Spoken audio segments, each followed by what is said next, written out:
છોટાઉદેપુર ખાતે સાંસદ જસુ રાઠવાના અધ્યક્ષ સ્થાને સંવિધાન હત્યા દિવસ કાર્યક્રમ યોજાયો હતો, જેમાં જિલ્લા કલેક્ટર, જિલ્લા વિકાસ અધિકારી સહિત અધિકારીઓ અને આગેવાનો ઉપસ્થિત રહ્યા હતા।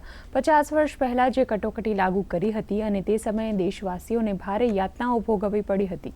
25મી જૂન એટલે સંવિધાન હત્યા દિવસ।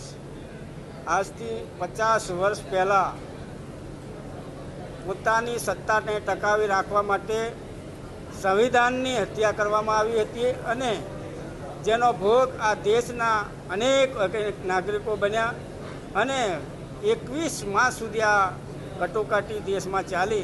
અંતે ફરી પાછા લોકતંત્રની જીત થઈ અને દેશમાં નવી સરકાર બની।